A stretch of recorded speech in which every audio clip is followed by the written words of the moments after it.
A few weeks ago, we showed you something that stopped the internet in its tracks. A road, a real working road built entirely from recycled plastic.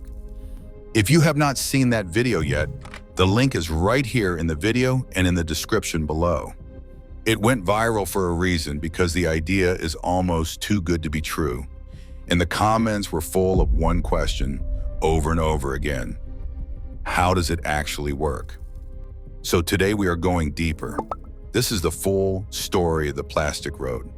We will take you inside the engineering, the real-world test data, the environmental numbers, and the honest challenges that still stand in the way. Because this technology is not just a clever concept, it is already in the ground. It has already been tested by over 1 million cyclists, and it is already going into industrial production. Welcome back to Blueprint Files. Water is both the Netherlands' greatest threat and its defining challenge. Roughly 1/3 of the country sits below sea level, protected from the North Sea by a network of dikes and pumps that must work around the clock. In some places, land lies more than 6 meters beneath the waterline. Centuries of draining peat bogs for farming have left the ground sinking year after year, a slow-motion collapse that engineers call subsidence. Now, with climate change driving heavier rainfall and rising seas, the risk of catastrophic flooding grows sharper. Dutch cities and villages face a double burden, keeping water out during storms and managing the soft, shifting soils that make traditional heavy roads crack and sink. For a country where 60% of the population lives in these low-lying zones, every new road or bike path is a test of survival as much as mobility. This relentless pressure has pushed Dutch engineers to look for lighter, smarter ways to build infrastructure. Solutions that can handle water, adapt to weak ground, and offer resilience in a landscape always on the edge of the sea. In 2013, inside the offices of KWS, two engineers, Koudstaal and Jorritsma, put a bold idea to paper. Their first sketch didn't look like a typical road blueprint. Instead, it imagined highways built from hollow, interlocking plastic panels, something closer to giant Lego bricks than traditional asphalt. The drawing captured more than a novel shape. It mapped out a way to use recycled plastic waste as a structural material, with each module designed to snap together, store stormwater, and carry cables or pipes inside. For a country where heavy roads often crack and sink into soft peat, the logic was simple. Lighter is better. The spreadsheet sketch from that year became the seed for a new kind of infrastructure, one that could be manufactured off-site and assembled almost like furniture. Backed by KWS's resources, the concept moved from back of the envelope to boardroom, setting the stage for the first prototypes that would soon follow. PlasticRoad panels are engineered as hollow rectangles made from recycled plastic. Each edge is fitted with a tongue and groove joint that leaves just 2 millimeters of clearance. This precise clearance lets the panels expand and contract with temperature changes, preventing buckling and keeping water from slipping through. Inside, the hollow cavity serves a dual purpose. It can store up to 300 liters of stormwater per square meter, turning the road itself into a reservoir during heavy rain.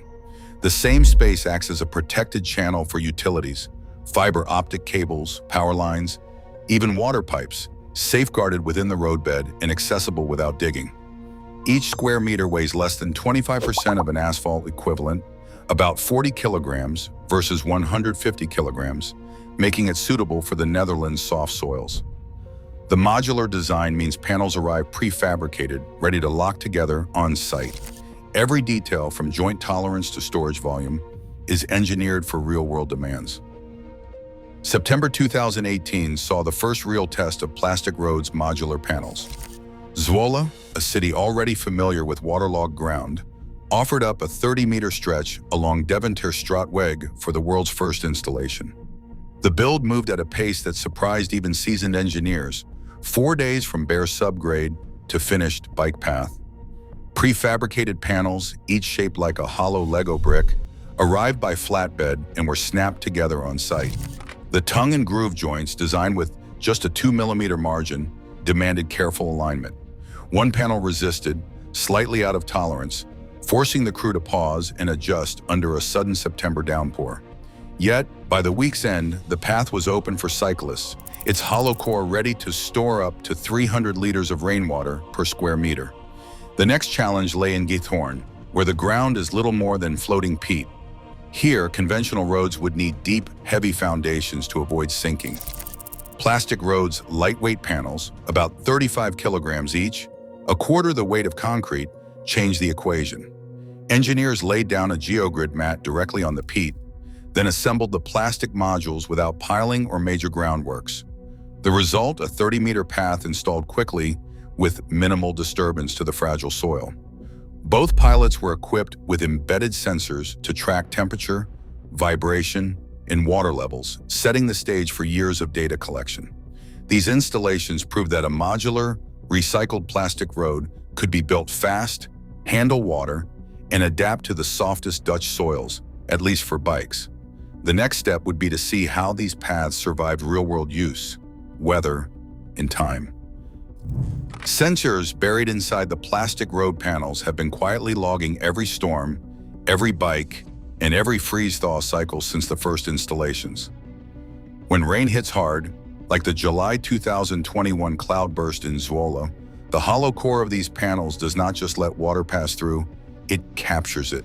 Pressure transducers recorded the cavity filling to 48% of its maximum, holding back 144 liters per square meter. Within 2 days, the water had drained out naturally, matching the engineer's hydraulic models and keeping the surface dry for cyclists.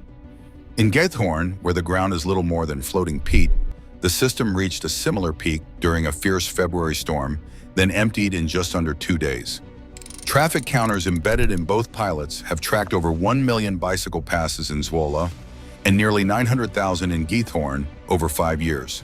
The daily average in Zwolle hovers around 560 bikes, with rush hour surges hitting 1,200.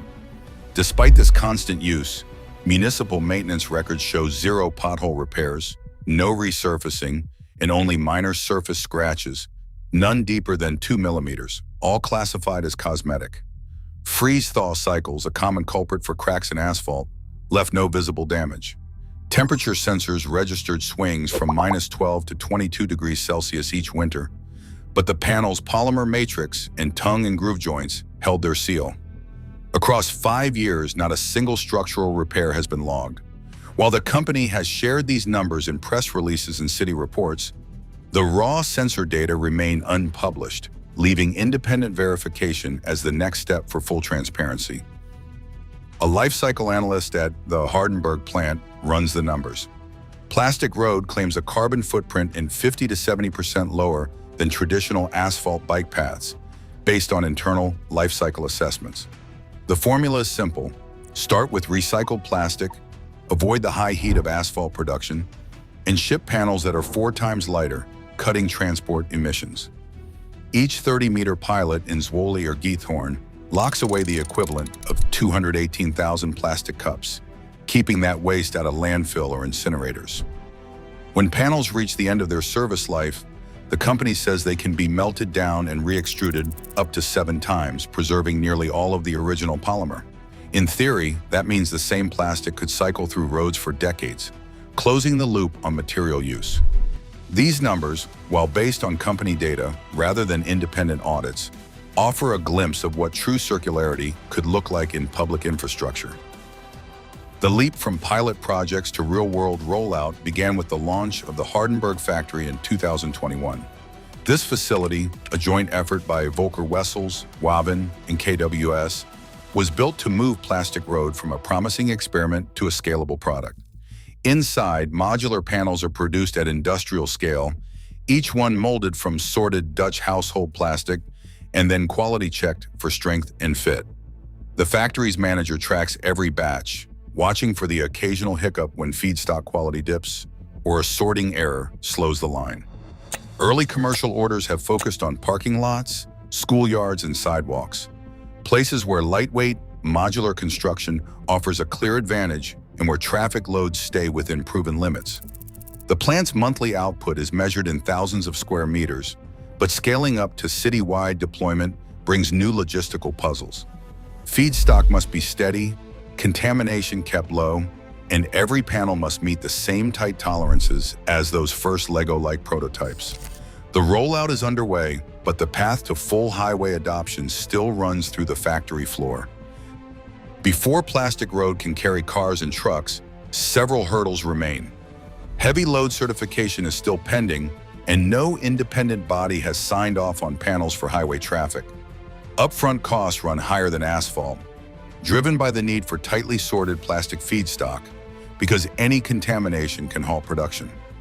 Microplastics present another unknown.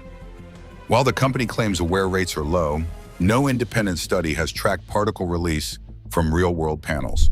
Until these gaps are closed, the path to full-scale roads is far from certain. Right now, Dutch engineers are laying modular plastic roads faster than traditional asphalt. Each panel locks in stormwater and gives new life to waste. But scaling to highways means proving durability, safety, and trust. The question is simple: will the world follow? Tell us which Dutch innovation to explore next.